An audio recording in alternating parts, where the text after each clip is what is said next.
You guys are familiar with the modern day pimp outfit costume, you know, the one that we see at Party City around Halloween time. My name is a pimp named Slickback, and I believe I may have misplaced some merchandise at this residence. It looks like a purplish robe or a purple suit, maybe a purple velvet suit. Hey, baby, get the bubble gum in this motherfucker. It's really flamboyant, really out there, and it usually comes maybe with a cane or definitely a gold chain, right? That's all pimp. That's all pimp. Pimp. No, that's all pimp name Slick. That's all pimp. Pimp. That's all pimp. That's all pimp. Pimp. No, that's all pimp name. That's all pimp name Slickback. We're all pretty familiar. That's the stereotypical pimp outfit, right? Well, I was wondering, I've been reading scripture lately, and especially I've been reading the books of the prophets, and I come across the book of Daniel.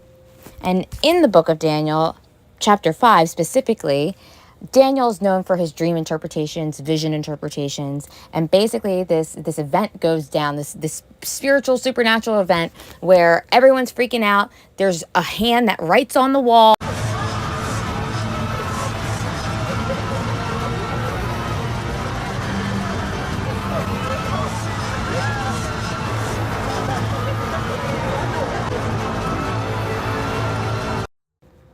And no one can interpret what this writing is except Daniel, who is then offered a pimp costume, essentially. Whoever can read this writing and tell me what it means will be dressed in purple robes of royal honor and will have a gold chain placed round his neck. So my question is, does the pimp costume actually originate out of the book of Daniel? So before we dive into the book of Daniel or chapter 5, like the main topic of this episode, I think it's good to give a little bit of context of what's going on in the story. So here's a quick summary of how the book of Daniel starts. It was the 3rd year of the reign of Jehoiakim, king of Judah. On the horizon, a storm of iron and fire marched mercilessly. Babylon had awakened. The sacred gates have fallen. The temple was desecrated. Princes and priests were cast in chains, their cries silenced by the dust of exile. Among them was a young man whose destiny would change the course of history. His name was Daniel. Jerusalem is burning. The sky is covered with dark clouds, as if the heavens themselves were mourning what was happening. Amidst the cries, the clashing of swords, and the cracking of collapsing walls, the Babylonian army advances relentlessly. Nebuchadnezzar, king of Babylon, watches the sacred city to be taken. So beginning already in Daniel chapter 1, we're starting off with King Nebuchadnezzar of Babylon going and besieging Jerusalem, taking all of their temple gold, silver, all of their vessels, all of their people. They took a bunch of people into captivity. And King Nebuchadnezzar asks his chief eunuch to find the most noble children of Israel, the most royal ones with no blemishes on them, and bring them back to the Babylonian palace and train them for 3 years so they could be wise men Chaldeans in the palace. During this time of Babylon, there were men that worked for the royal palace or the king. These were eunuchs.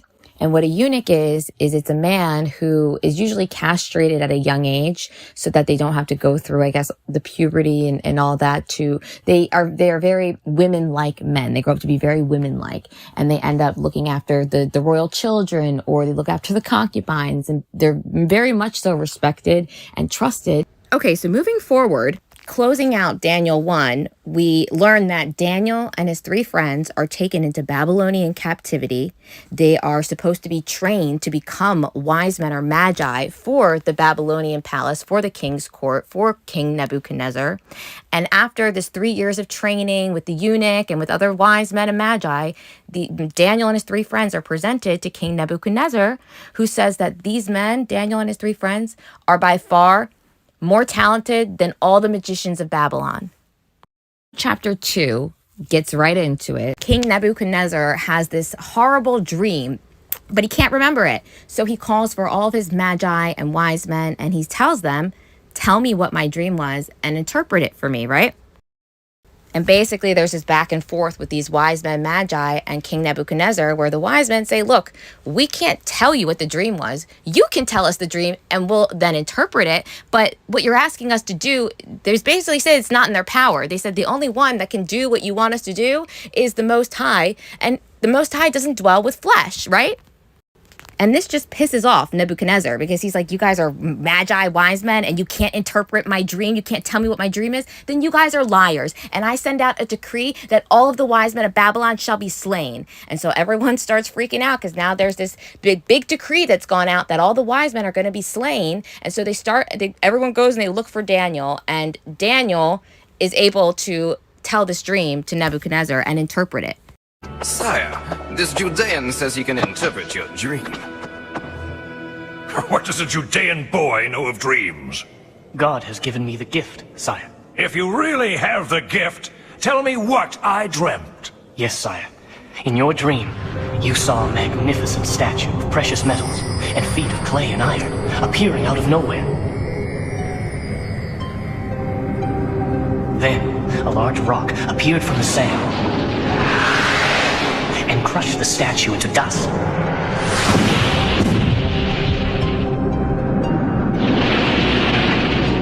But the rock that struck the statue grew into a tremendous mountain and filled the whole earth.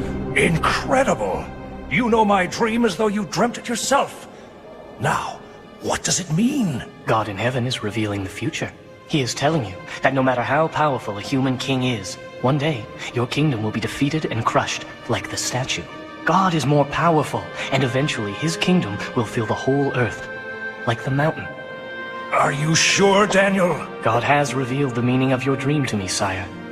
Surely then, your God must be the God of all gods. For advising me so well, Daniel, I am putting you in charge of all my wise men. As you wish, sire. So Daniel was the top dog. He was the boss man. So Daniel became the chief governor over all of the wise men of Babylon. So Daniel chapter 3 begins with Nebuchadnezzar building a giant golden image, or I guess statue, of himself, and requiring that whenever like he wants you to pray to it, you better drop down to your knees and worship and pray. And whoever doesn't worship or whoever disobeys this decree, they are going to be sent into a burning, firing furnace. So yes, chapter 2 just ended with a dream of this giant statue of him being destroyed. And then chapter 3 begins with, okay, he's just going to build a golden statue of himself. Now, remember the 3 friends of Daniel that were taken from Jerusalem into captivity as well? Shadrach, Meshach, and Abednego? Well, they refused to drop and worship this golden image or this statue. And because of this, they got basically ratted out by other wise men or other Babylonians. They go to the king and they say, didn't you tell everyone, didn't you make a law or decree that whenever the flutes or the music plays that everyone must drop and obey or worship the image of King Nebuchadnezzar?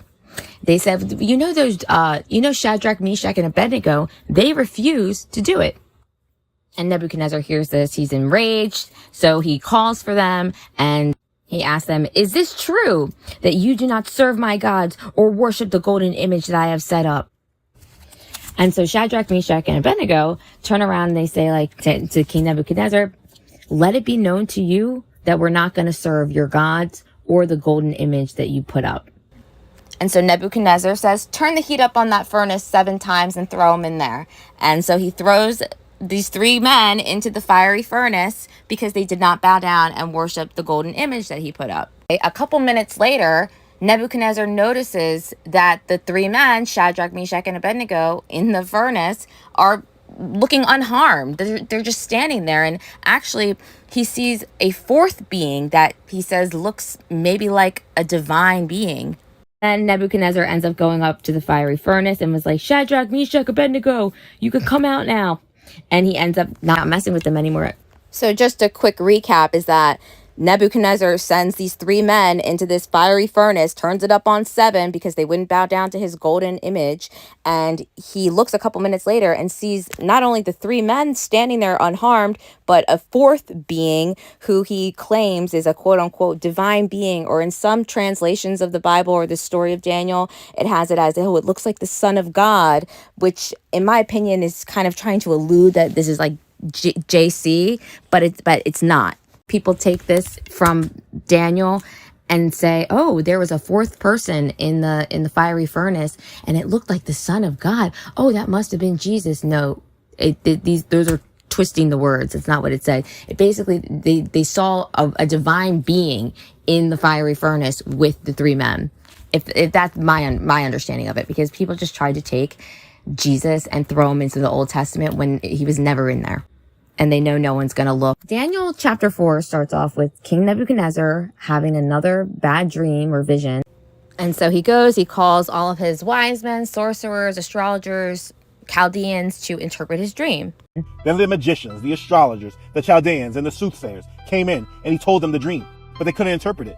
Daniel later came before him, and he told him the dream, saying, "Belteshazzar, chief of the magicians, because I know that the spirit of the holy God is in you, and no secret troubles you, explain to me the visions of my dream that I've seen and its interpretation. These were the visions of my head while on my bed. I was looking, and behold, a tree in the midst of the earth, and its height was great. The tree grew and became strong. Its height reached to the heavens, and it could be seen to the ends of all the earth. Its leaves were lovely, its fruit abundant, and in it was food for all. The beasts of the field found shade under it. The birds of the heaven dwelt in its branches, and all the flesh was fed from it. I saw in the visions of my head while on my bed, and there was a watcher, a holy one, coming down from heaven. He cried aloud and said, 'Chop down the tree and cut off its branches, strip off its leaves and scatter its fruit. Let the beasts get out from under it and the birds from its branches. Nevertheless, leave the stump and the roots in the earth, bound with a band of iron and bronze and in the tender grass of the field. Let it be wet with the dew of heaven, and let him graze with the beasts on the grass of the earth. Let his heart be changed from that of man. Let him be given the heart of a beast, and let 7 times pass over him. This decision is by the decree of the watchers, and the sentence by the word of the holy ones, in order that the living may know that the Most High rules in the kingdom of men, gives it to whomever he will, and sets over it the lowest of men. This dream I, King Nebuchadnezzar, have seen.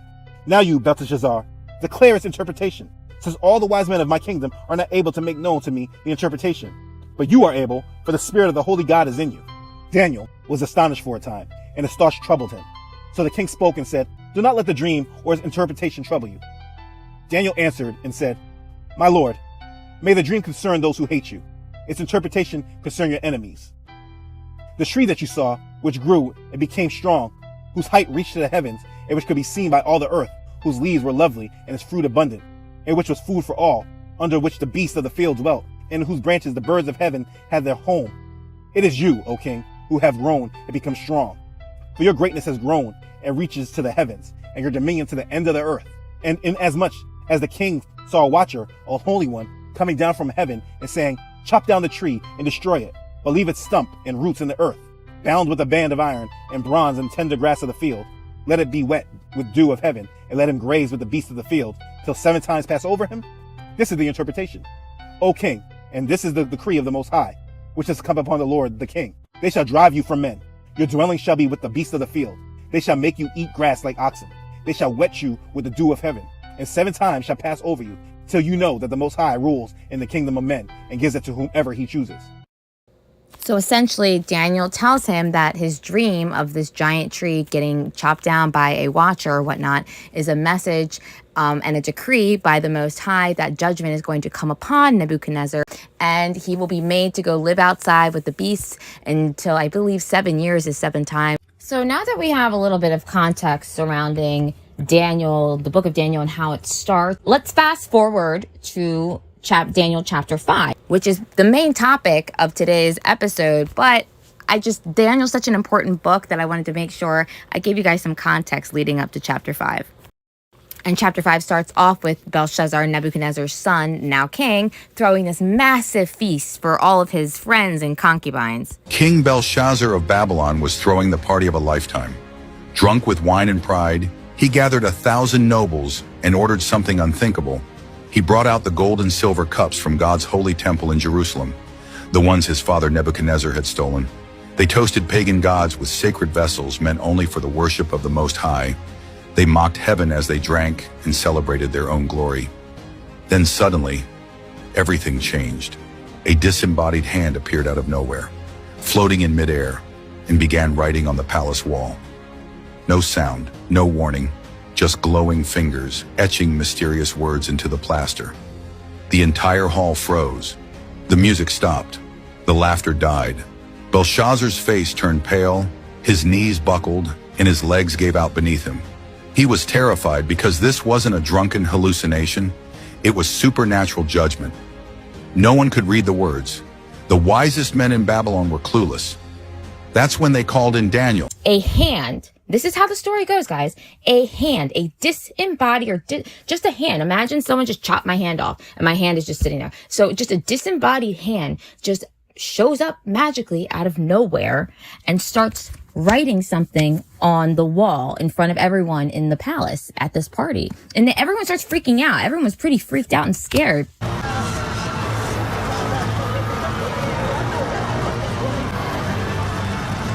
It actually says that the king's countenance was changed and his thoughts troubled him, so that his joints of his loins were loosed and his knees smote once against another.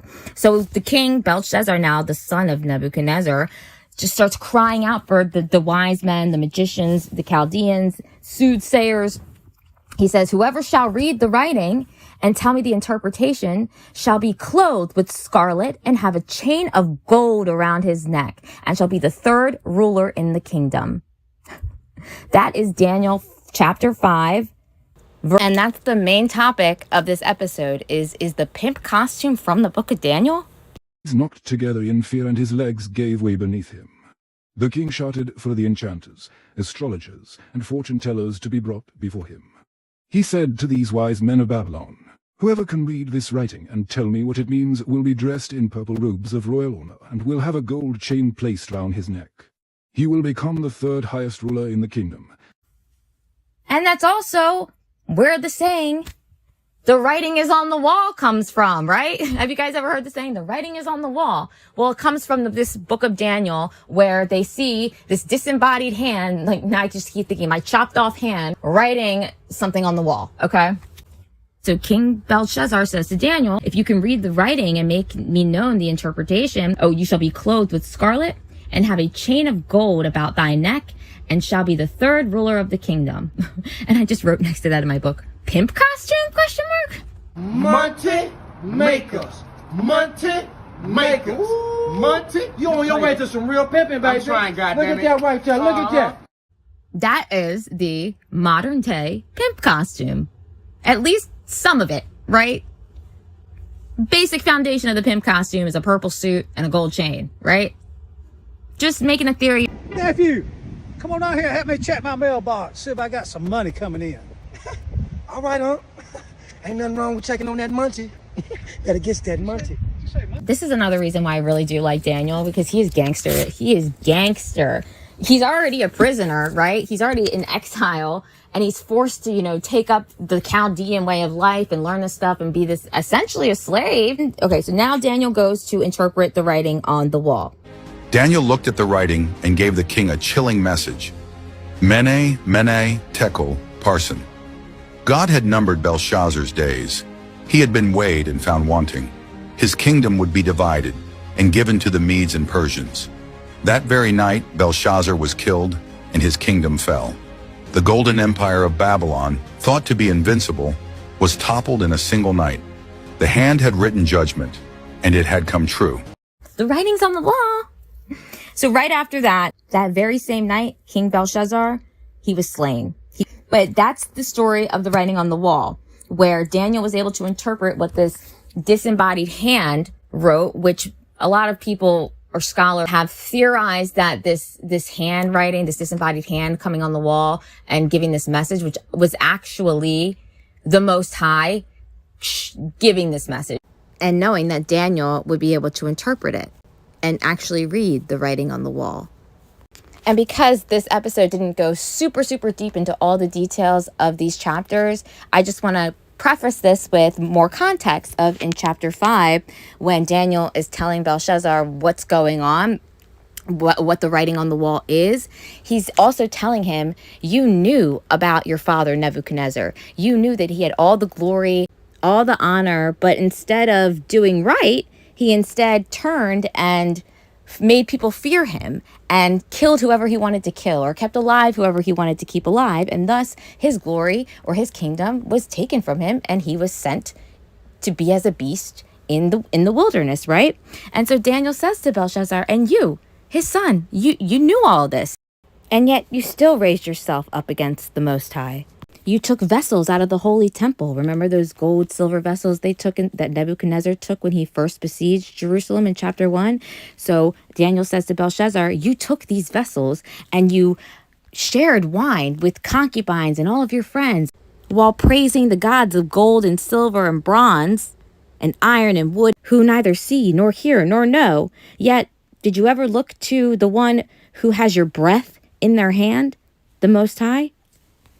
And just as Nebuchadnezzar was stripped of his power and title as king and thrown to be a beast in the wild, Belshazzar, his son, would too face his judgment for his crimes. One last little thing I want to mention that I noticed, or that came into my head, is that this whole topic of Daniel chapter 1 through 5 is about dream interpretation and about Nebuchadnezzar having these dreams and wanting to know what they mean and whatnot. And so the next thing that popped in my head is, brothers and sisters, I no longer have a dream, I have a nightmare. I had a dream to be dripping off VVS diamonds. Now I'm flexing on Malcolm and I'm shining. So I won't dive that deep into this on this episode, but for those of you who have already read Daniel and are familiar with the book, there's an MLK Lions sports team, which is pretty interesting, don't you think? And this is all speculation and for entertainment, educational purposes only. So that's the story of Daniel up to chapter 5, where I'm speculating that the pimp costume was taken from the book of Daniel and the writing on the wall. So the writing's on the wall, guys. Just read it. Yeah, the writing's on the wall, but what about the purple or scarlet robe and the gold chain? Are we're just gonna ignore that's the modern day pimp outfit? Yeah, are we just gonna ignore that? Bitch dependency is no laughing matter. Addiction to a bitch can fuck with your friends, your health, and scary enough, even your money. Check out Finkers.com to find more content. Thank you guys for listening today. Go get your pimp on. I am a pimp locally. I am a pimp internationally. Pimping ain't easy, but somebody gotta do it. I got 100,000 on a change. Bitch, how is you broke when you got a throat? Pimping ain't easy. You see the Gucci? The Gucci.